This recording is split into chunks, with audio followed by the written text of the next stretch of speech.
अच्छा त राम जी के घरे इतना लोग बा हई बतिया सभे त सोहिली, लेकिन चार भाई में एगो भाई नहु के बड़ा उसाहाई का जी सहजाई लक्ष्मण जी बगलिए में रहल है।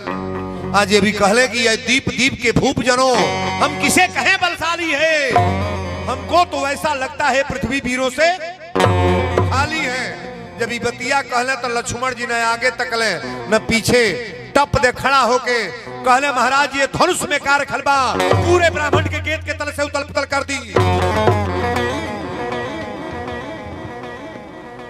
रावण के चलले पर धरती कांपे ले। रावण जब चलता है ना तो ये पृथ्वी कांपती है। चलत दसानन डोलत योनी, और हमारे लक्ष्मण जी जब बोलते हैं तो ये धरती उलट पलट। जितना राजा रहलो जब बोलत है इतर होके लागल। विश्वामित्र बाबा कहले कि लक्ष्मण एक कार कर टप दे बैठी जा। कहले कि बताई बोले के नहीं बुझले हैं कि ये जो वीर नहीं रघुवीर बैठल बड़े, या कोई वीर बैठा है? हमारे रघुवीर बैठे हैं। समाज में अनुचित वाणी बोल रहे हैं विदेह, जनक को ऐसा बोलना चाहिए। विश्वामित्र बाबा कहले हमारी बात मानो बैठी जा। ये दूगो तार हलो, हई दोनों तार सटावल बा तो मोबाइल रिकॉर्डिंग होता ही, हई वीडियो रिकॉर्डिंग मशीन तीनों चलती है। हई दोनों तार सटौले बना बाजा वाला तो हलो हलो करता। दोनों तार सटा दो पंखा चले लगी। हई दोनों तार सटावल बा तो लाइट जरता। और दोनों तार गाड़ी में चाबी मारब बंद स्टार्ट हो जाई। और दोनों तार नंगा को के हाथे में रगड़ो तो कहो ठंडा लगी कि ना लगी?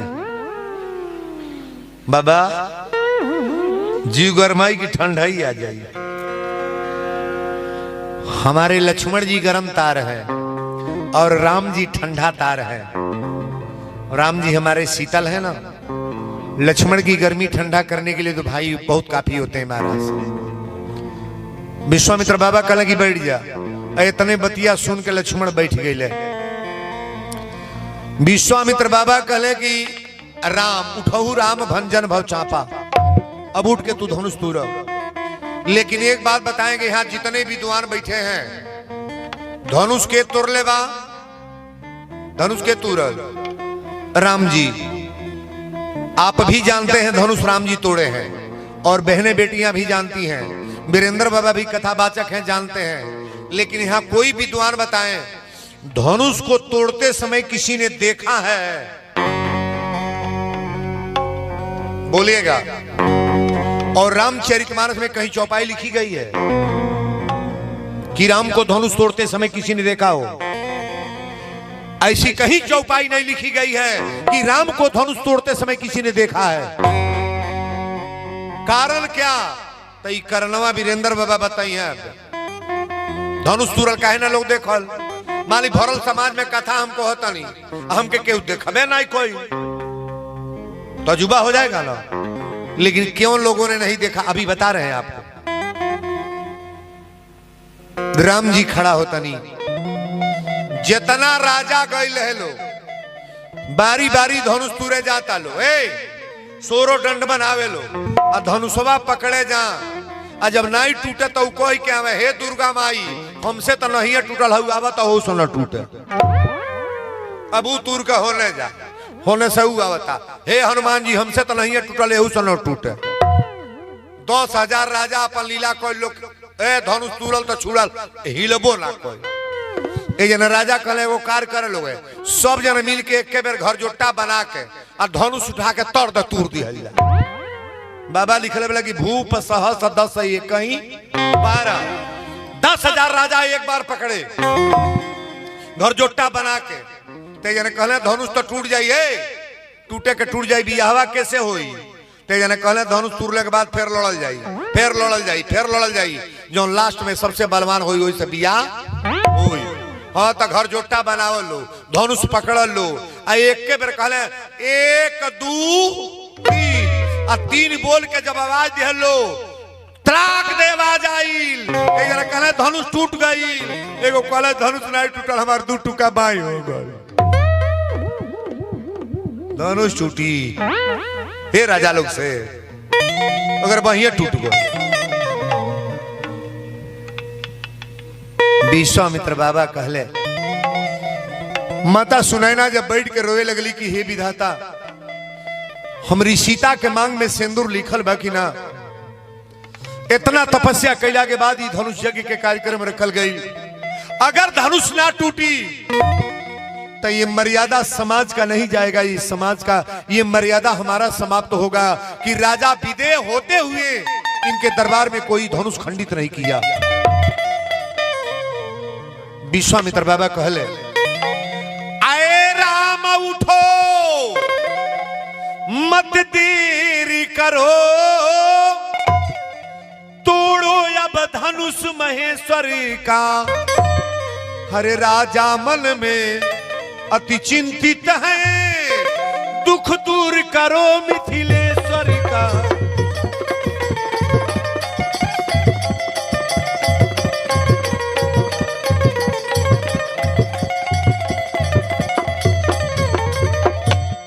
राम उठो मत देर करो, तोड़ो अब धनुष महेश्वर का। राजा मन में अति चिंतित है, दुख दूर करो। अखंड नायक परमात्मा खड़ा हुए महाराज। राम जी जब खड़ा भइली तो पहले तुलसी बाबा लिखा तनी कि गुरु प्रणाम मन ही मन कीन्हा। गुरु का सम्मान जिसको मिला है ना, उसके जीवन में कभी कोई बाधा नहीं होगा महाराज। और अखंड नायक जो परमात्मा है, जो ब्रह्म है, जिनको भगवान कहा जा रहा है, ये धनुष तोड़ने के लिए जा रहे हैं। सीता मैया भी विनती कैली है महाराज, गिरजा माई से निवेदन कैली कि धनुष का भार हल्का हो जा, यहाँ का छोटहन बारी का जाने तूर पाइप की बड़ी निवेदन। लेकिन राम जी खड़ा भइले, तन ताकब हमरा और 4 चीज लोगों ने नहीं देखा। क्या क्या? लेत चढ़ावत खैचत गाढ़े। लेत चढ़ावत खैचत गाढ़े, काहू न लखा देख यरु आढ़े। ये मानस की चौपाई है, पढ़िएगा। 4 काम लोगों ने नहीं देखा। क्यों? राम जी जब धनुषवा पर हथवा धइल है तो ओकरा पहलवा एगो चौपाई तुलसी बाबा लिखे हैं कि दमके दामिनी। दामिन माने बिजली। कई हजार बिजली के चमक एक बेर भई। पंडलवा में एगो बिजली गिर जा तो लौकी के कहां बा।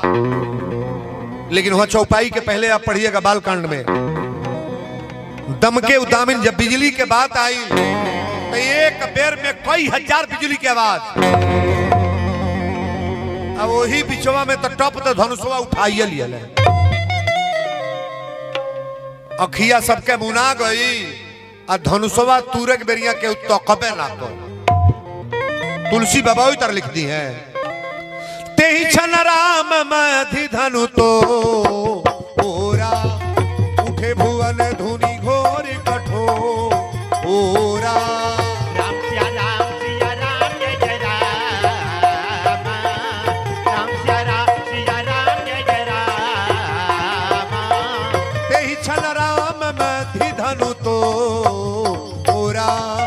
उठे भुवन धुनि घोर कठोरा।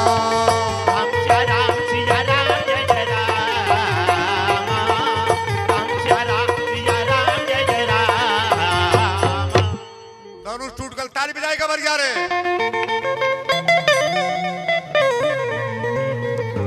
धनुष टूट गए और टूटले के बाद मिथिला के सखी लोग सीता जी के माला लेके चलल बलो कि सब सजना को सजी श्रृंगार हो चली, रंग भूमि सिया प्यारी।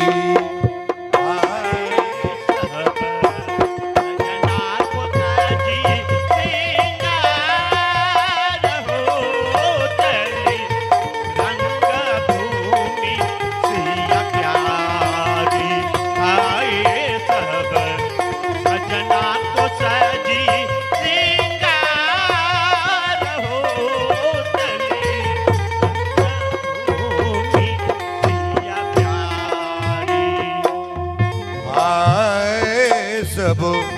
सजना को सजी श्रृंगार हो चली रंग भूमि सिया प्यारी।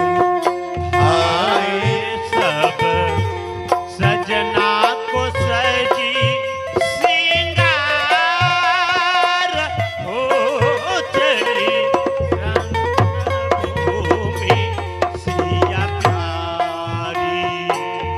अरे कंकन कीनी कीनी सोरी मचावती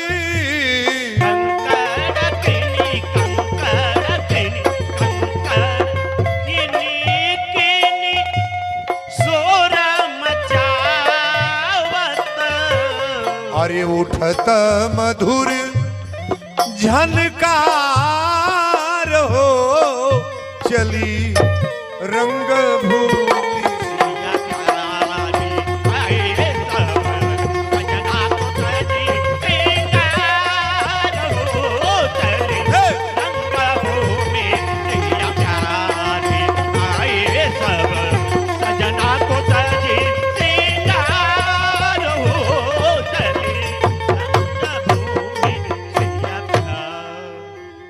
बोलो मिथिला धाम की।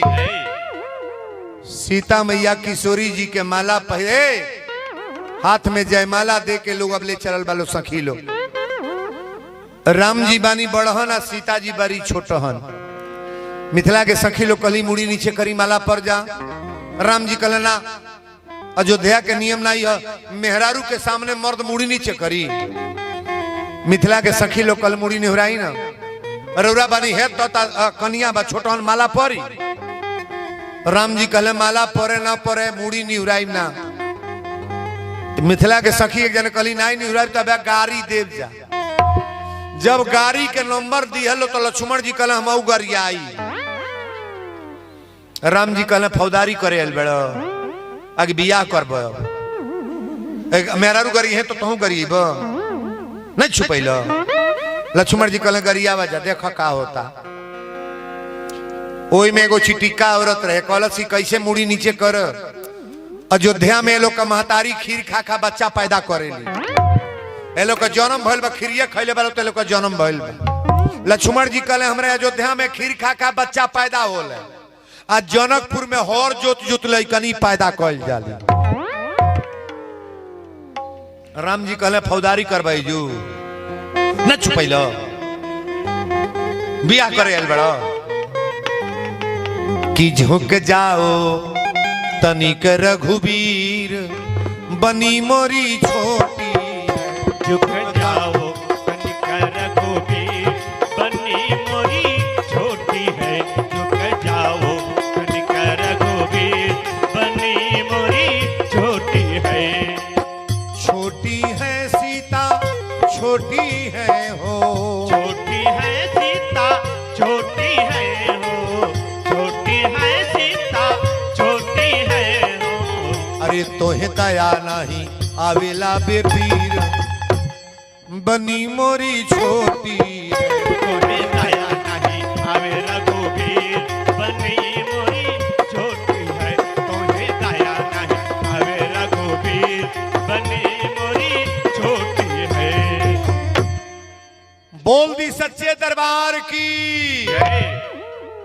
मिथिला की सखिया करे कि मूड़ी पहले निहुराई रोरा माला पर जा। राम जी कहले मूड़ी तो नीचे ना कर माला परे ना परे। लक्ष्मण जी कहले जब हम बटले बानी तो जुगाड़ तो हमरे लग। अच्छे पूरे रामायण में लक्ष्मण जी सीता जी को क्या कहे हैं? भाभी कहे हैं कि माता। हाँ यहाँ जितने पढ़े लिखे लोग हैं थोड़ा गौर करिएगा। अयोध्या कांड की चौपाई ये तो हम लोग अपना बोल रहे हैं ना, लेकिन सुमित्रा अपनी लक्ष्मण से कही है कि लक्ष्मण तोहार महतारी हम नहीं है, तार माई हम ना, और तोहार पिता दशरथ ना। लक्ष्मण जी रोवे लगले, कहे माता श्री आप क्या कह रही हैं? सुमित्रा ने कहा कि लक्ष्मण मैं तुम्हारी मां नहीं हूं और तुम्हारे पिता ये दशरथ नहीं है। लक्ष्मण जी कहे तब तो सुमित्रा अयोध्या कांड की चौपाई पढ़िएगा कि तात तुम्हारो मातु वैदेही अपिता राम सब भांति स्नेही पिता राम सब। सुमित्रा ने कहा कि लक्ष्मण तो तुम्हारे पिता कौन है? राम, और माता सीता है। अपने जीवन में लक्ष्मण ने कभी सीता को भाभी नहीं कहा। ए बाबू, रामायण के कथा कहले में उतना आनंद है ना। हम तो दो ही भाई हैं और परिवार में जिनके वहां देखिए बहुत कथा वाचक ऐसे हैं कि भाई से पटरी नहीं है, माता से बोलचाल नहीं है,